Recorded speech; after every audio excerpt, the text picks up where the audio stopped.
হ্যাঁ নগেনদা, এবার ভাবছি কাজের জন্য বাইরে যাব। খুব কাজ করে বেশ কিছু টাকা কামাবো। হ্যাঁ, গ্রামে ফসলের সময় ছাড়া বাকি সময়গুলো কোনো কাজই থাকে না প্রায়, তাই ভাবছি এবার বাইরে যাবই যাব। পলাশ, কথাটা তুই খারাপ বলিসনি।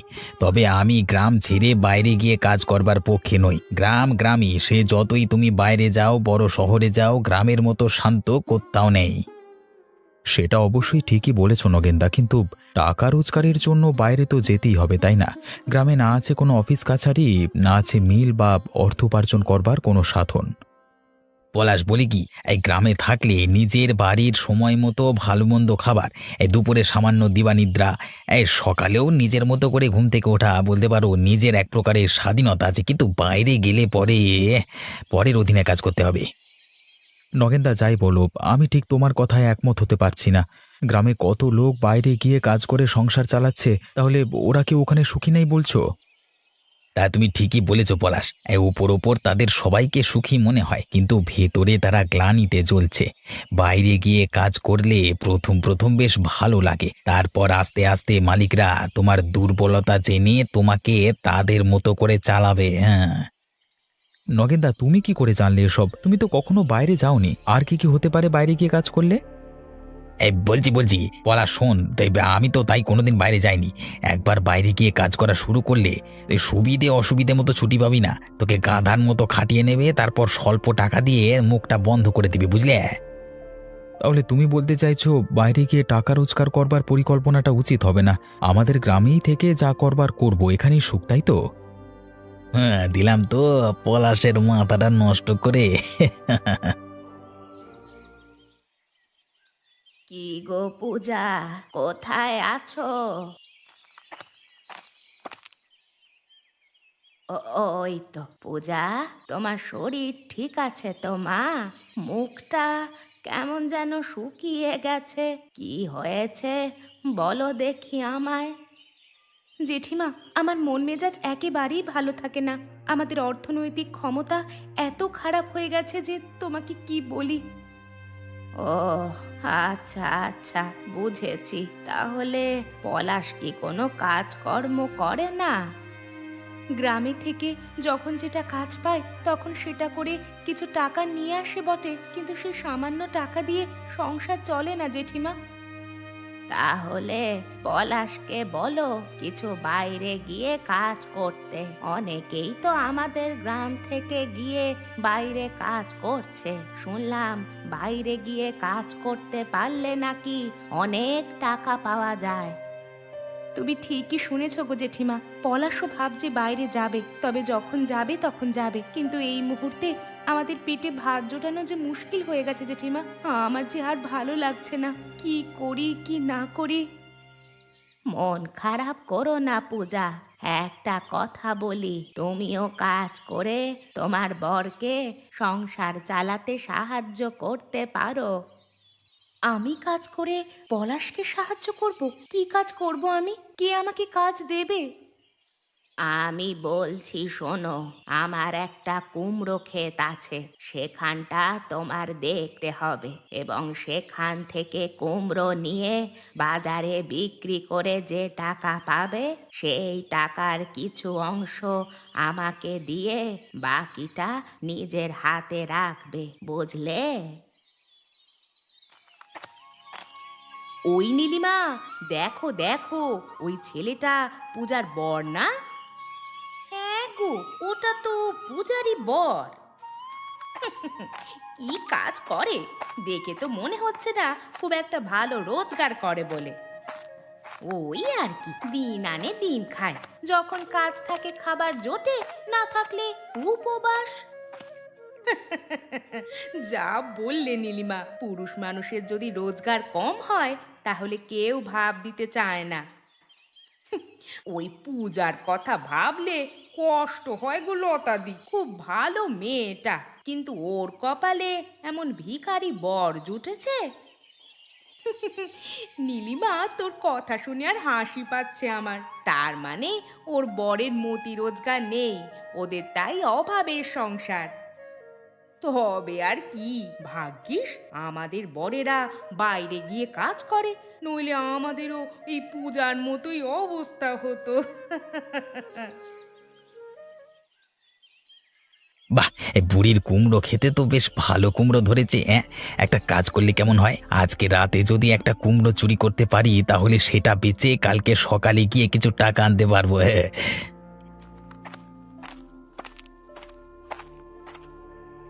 কে ওখানে? কে? বলুন বলুন। আগে আগে আগে আমি নগেন। জেঠিমা তুমি এটা তোমার ক্ষেত বুঝি? আগে আমার প্রশ্নের উত্তর দাও, তুমি এখানে দাঁড়িয়ে কি করছো বলো। ওই আর কি, বিশেষ কোনো কারণ নেই আর কি। বাহ, কোনো কারণ না থাকলে কেউ কি এভাবে পাগলের মতো দাঁড়িয়ে ক্ষেতের দিকে চেয়ে থাকে? আসলে আমি ওই কুমড়ো গাছের মাচাগুলো দেখছিলাম, কি সুন্দর করে বাঁশ দিয়ে গেঁথে গাছগুলোকে ঠেকিয়েছে, তাই না? দেখা দেখা, হ্যাঁ। বা দারুণ দারুণ দারুণ করেছো।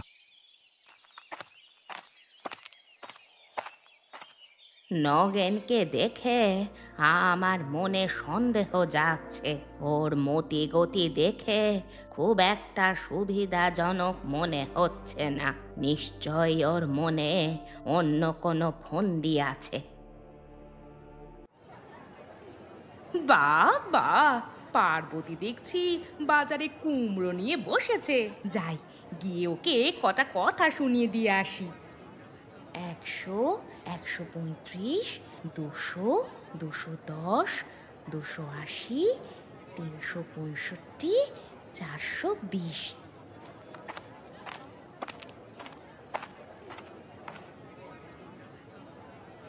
বাহ বাহ পার্বতী, তোমাকে দেখে যে অবাক হলাম। তুমি ঘরের বউ হয়ে এই বাজারে এসে কুমড়ো বিক্রি করছো? কেন লতাদি, কোনো বইতে কি লেখা আছে যে ঘরের বউ বাজারে গিয়ে কোনো কিছু বিক্রি করতে পারবে না? তোমার কি কথা বলার ধরন পার্বতী, খুব দেমাগ হয়েছে বুঝি? যেমন প্রশ্ন করবে তেমনই যে উত্তর পাবে, আর দিমাগের কথা বলছো সেটা দেখছি তোমারও কম নয়। পার্বতী, মুখ সামলে কথা বলো। এত টাকার লোভ তোমার?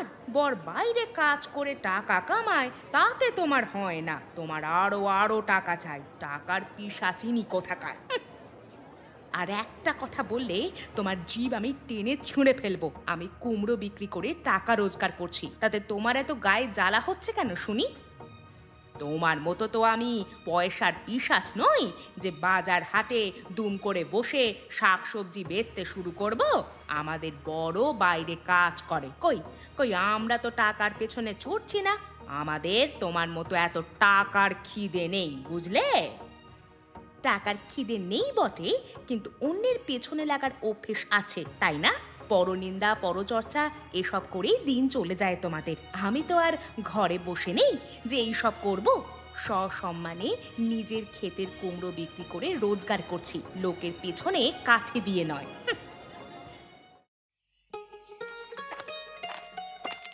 পূজা, কোথায় যাচ্ছ সকাল সকাল? জেঠিমার কুমড়ো খেতে যাচ্ছি। জেঠিমার কুমড়ো খেতে গিয়ে কি করবে তুমি? সেখানে গিয়ে আমি কাজ করব। জেঠিমা আমাকে কাজে যেতে বলেছে। কুমড়ো খেতে কাজ করবে? একটু খুলে বলো তো। পলাশ, বলছি আমাদের আর্থিক অবস্থার যা অবনতি হয়েছে, এই মুহূর্তে কোনো কাজ না করলে না খেয়ে মরতে হবে। জেঠিমা আমাদের কথা জানতে পেরে আমাকে বলল একটা নাকি কাজ দেবে। আচ্ছা, জেঠিমা আবার কি কাজ দেবে তোমাকে? জেঠিমা বলল ওনার কুমড়ো ক্ষেত দেখাশোনা করতে, আর কিছু কুমড়ো নিয়ে গিয়ে হাটে বেচে আসতে, এবং কুমড়ো বিক্রি করে যে টাকা পাওয়া যাবে সেখান থেকে কিছু অংশ ওনাকে দিয়ে বাকিটা আমাকে নিতে বললেন, বুঝলি? এবার আমি যাচ্ছি। বেশ, শেষমেশ ঘরের বউ হয়ে তোমাকেও কাজ করতে হচ্ছে। এর থেকে দুঃখ এবং অপমানজনক ঘটনা আর কি হতে পারে বলো তো? হায় ওপরওয়ালা, আমার আর ভালো লাগছে না। নীলিমা, দেখলি দেখলি তো পার্বতী আমাদের কত কথা শুনিয়ে দিল। কটা টাকার মুখ দেখে সে একেবারে অহংকারী হয়ে গেছে। ঠিক বলেছ লতাদি, পার্বতীর কি চ্যাটাক চ্যাটাক কথা! সে এখন ধরাকে সরা জ্ঞান করেছে গো। একটা পরিকল্পনা মাথায় এসেছে, সেটা হচ্ছে আমরাও যদি হাটে কুমড়ো বেচা শুরু করি তাহলে কেমন হয়? লতাদি, তোমার ধারণাটা কিন্তু দারুণ। এত পর আমরা কুমড়ো বেচে পার্বতীর থেকেও অনেক টাকা রোজগার করব, আর পার্বতী হিংসায় জ্বলবে। তবে এত কুমড়ো পাবো কোথায়? সেটাও একটা ভাবনার বিষয় লতাদি।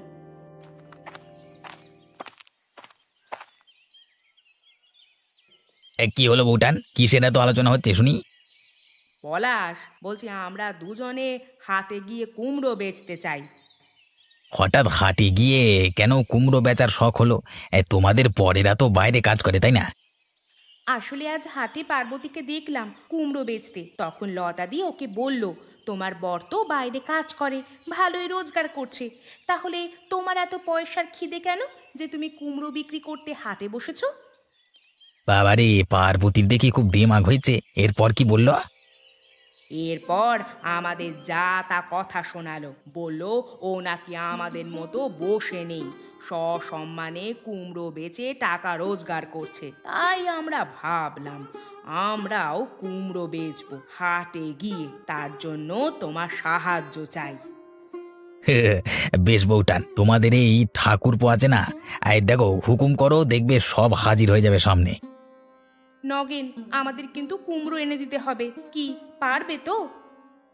আলবাত পারবো। বলো কত কুমড়ো চাই তোমাদের? পুরো বাগানের কুমড়ো তোমাদেরকে এনে দিতে পারবো, কিন্তু তার আগে কিছু অগ্রিম ছাড়তে হবে তো। ও নিয়ে তুমি ভেবো না নগেন, যা টাকা অগ্রিম দিতে হবে আমরা দেব। জেঠিমা, আজ তোমাকে চিন্তিত দেখাচ্ছে, কিছু হয়েছে নাকি? তুই ঠিকই ধরেছিস, মনটা আমার বিশেষ ভালো নেই রে পূজা। তুমি আমায় বলবে তোমার মন খারাপের কারণ? আসলে কাল বিকেলে ওই নগেন এসে আমার কুমড়ো ক্ষেতের দিকে তাকিয়েছিল, ও হয়তো নজর দিচ্ছে।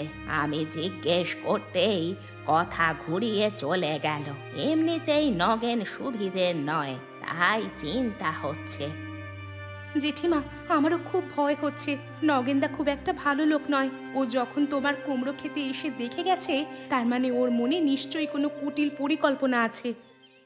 তাহলে একটা কাজ করা যাক, কাল থেকেই কুমড়ো তুলে নিয়ে গ্রামের হাটে গিয়ে বিক্রি করতে হবে। তুমি সকাল সকাল চলে এসো, কেমন? যেমন বললাম সেভাবেই কাজ করো, কেমন? বেশ জেঠিমা, আপনি চিন্তা করবেন না, আমি সকালে এসেই কাজ শুরু করে দেব আপনার কথা মতো। এসো এসো বউটান, আস্তে আস্তে, মুখে আওয়াজ করো না, এই পা টিপে টিপে এসো, পা টিপে টিপে। লতাদি, দেখো দেখো, বুড়ি বেশ ভালো কুমড়ো ক্ষেত করেছে। হ্যাঁ নীলিমা, তাই তো দেখতে পাচ্ছি, অনেক কুমড়ো ধরেছে। আস্তে আস্তে কথা বলো না, আরে বাবা, এক্ষুনি শুনলে কেলেঙ্কারি হয়ে যাবে। এই নগেন দেখো তো, ওই দিকটা মনে হচ্ছে বুড়ি রাত জেগে পাহারা দিচ্ছে। এই তাই তো বউঠান, বুড়ি দেখছি হাতে লাঠিও ধরে রেখেছে, সে খুব সতর্ক হয়ে ক্ষেত পাহারা দিচ্ছে তাহলে। নগেন, একজন কি কটা চাই বলো? এই পরিস্থিতিতে কুমড়ো চুরি করাটা ঠিক হবে না মনে হচ্ছে। আমারও তাই মত নগেন। বুড়ি যেভাবে লাঠি নিয়ে পাহারা দিচ্ছে, এখন চুরি করতে গেলেই ধরে ফেলবে, আর ওনার লাঠি দিয়ে পেটাবে। না বাবা না, আমি পারবো না। শান্ত হও তোমরা, আমি কি বলছি শোনো আগে সেটা। আজকে এই পরিস্থিতিতে কুমড়ো চুরি করা যাবে না, বরং কালকে সকালে দেখবো, বুঝলে? এখন সবাই বাড়ি যাও। এ তো দেখছি লতা নীলিমা আবার সামনে কুমড়োর দোকানও দিয়েছে। এত কুমড়ো পেলো কোথায়? একবার গিয়ে জিজ্ঞেস করে দেখি তো। এই নীলিমা, দেখ দেখ, পার্বতী আমাদের দিকে কিভাবে দেখছে। হিংসে, বুঝলে লতাদি, হিংসে হিংসে হচ্ছে ওর। এবার আমরা দেখিয়ে দেব কত ধানে কত চাল। ও মনে হচ্ছে আমাদের দোকানের দিকেই আসছে। কুমড়োর ব্যাপারে জিজ্ঞেস করলে কিছু আবার বলিস না। সে কথা কি আমাকে শেখাতে হবে নাকি দিদি? তুমি কোনো চিন্তা করো না, আমি এই মুখে কুলু পেঁটে থাকবো।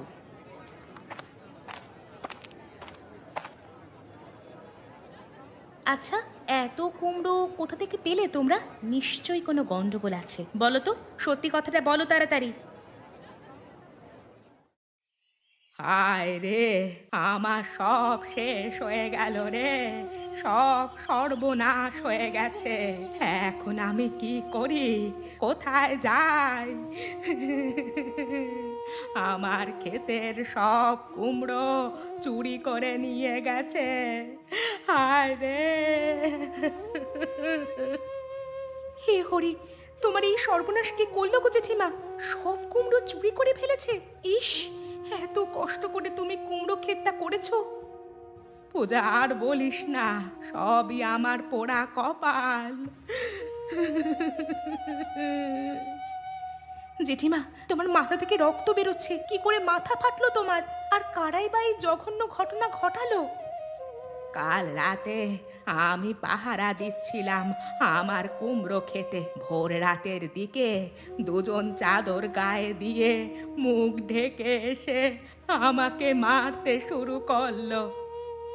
সর্বনাশ, কি ভয়ঙ্কর কাণ্ড করেছে! তোমাকে মারলো জেঠিমা? হ্যাঁ, আমাকে মেরে আমার মাথা ফাটিয়ে দিয়েছে। ব্যথার চোটে আমি সাময়িক ক্ষণের জন্য অজ্ঞান হয়ে পড়ে যাই, আর ঠিক সুযোগ নিয়ে আমার কুমড়ো ক্ষেত থেকে সব কুমড়ো চুরি করে নিয়ে যায়। কেঁদো না জেঠি। আচ্ছা বলো তো, তোমার কারোর প্রতি সন্দেহ হচ্ছে কি? হ্যাঁ, একজনের ওপর আমার সন্দেহ হচ্ছিল সেই বিকেল থেকেই। সে হচ্ছে নগেন। কাল বিকেলে আমার ক্ষেতের সামনে এসে দাঁড়িয়ে কি যেন দেখছিল। আমি ওকে জিজ্ঞেস করতেও বলল বাঁশের মাছগুলো দেখছে, তারপরে চলে যায়। নগেনদা একটা বদমাইশ লোক, সে এমন জঘন্য অপরাধ অনায়াসেই করতে পারে। কিন্তু তুমি বললে দুজন, তাহলে নগেনদার সাথে অপরজন কে ছিল? নগেনদা, নগেনদা কোথায় তুমি? তাড়াতাড়ি বাইরে এসো বলছি। ও পলাশ, পূজা, এই সকাল সকাল দুজনে আমার বাড়িতে কি জন্য এলে? ছি নগেনদা, আপনার লজ্জা থাকা উচিত। আপনি এতটাই নিচে নামতে পারেন সেটা ভেবেই আমার আপনাকে ঘেন্না হচ্ছে। কেন পূজা, আমি কি এমন করেছি যার জন্য তুমি আমাকে কথা শোনাচ্ছ? নগেনদা, তুমি এত ন্যাকামো করে ভালো সাজবার চেষ্টা করো না। তোমার চরিত্র আমরা জানতে পেরে গেছি, তুমি একটা চোর। এ পলাশ, কখন থেকে তোমরা দুজন আমাকে যা তা বলে যাচ্ছ। এবার কিন্তু আর একটা কথা বললে আমি চুপ করে থাকবো না, বলে দিলাম। আগে বলো কি হয়েছে। কেন নগেনদা, কাল রাতে জেঠিমার বাগান থেকে আপনি কুমড়ো চুরি করেছেন, তার উপর জেঠিমার মাথায় মেরে মাথা ফাটিয়ে দিয়েছেন। এবার বলুন তো, কেন করলেন এই কাজ? ছি ছি ছি, না না, আমি এ কাজ করিনি, বিশ্বাস করো, আমি চুরি করিনি। নগেনদা, তুমি অস্বীকার করলে কি হবে? আমি গ্রামের লোকজন জড়ো করে তোমার নামে নালিশ করব। কেন এমন কাণ্ড ঘটালে? হ্যাঁ পলাশ ভাই, এমন করো না। আমি আমি চুরি করতে পারি, মানে রাতে গেছিলাম কালকে ঠিকই, কিন্তু যেটিকে লাঠি নিয়ে পাহারা দিতে দেখে ভয় পালিয়ে আসি। নগেনদা, তুমি সত্যি কথা বলছো তো? আমার কিন্তু নগেনদার কথা একদম বিশ্বাস হচ্ছে না। নগেনদা, আমি কিন্তু এরপর গ্রামের লোকজনকে জড়ো করব। আরে সত্যি সত্যি পলাশ, আমি চুরি করিনি। আরে আমি এটা ভেবে আশ্চর্য হচ্ছি যে মানে যেটিকে মাথায় আঘাত করে তারপর ক্ষেত থেকে চুরি করলো কে। মানে আমি বুঝতে পেরেছি, মানে কাদের হাত আছে এই ঘটনায়। এই তোমরা এক্ষুনি আমার সাথে এসো তো, চলো তো, চলো চলো চলো। নীলিমা, কেমন খেলা পাল্টে দিলাম বল। লতাদি, তোমার বুদ্ধির তুলনা হয় না। এদিকে নগেনকে কাটি করালে, আর ওদিকে বুড়ির কুমড়োগুলো সব চুরি করে নিলে। এক ঢিলে দুই শিকার করলাম, কেউ আমাদের সন্দেহ করতে পারবে না। আর যদি করেও, ওই নগেনকে করবে। বলছি কি, আমার তো প্রায় সব কুমড়োই বেচা হয়ে গেছে, আর কয়েকটা আছে। আমারও আর খুব বেশি কুমড়ো নেই, সবটাই প্রায় শেষ।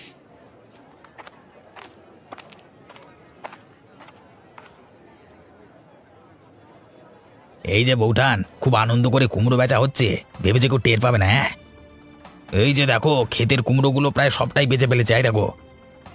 ডাকাতি মেয়ে লোক কোথাকার, মেয়ে মানুষ হয়ে ভোর রাতে চুরি করা?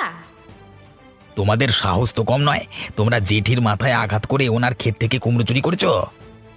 জেঠি চলো আমরা গ্রামের সবাইকে গিয়ে পুরো ঘটনাটা বলি, তারপর পুলিশকে জানাই, ওনারাই এই দুই মহিলার বিচার করবে।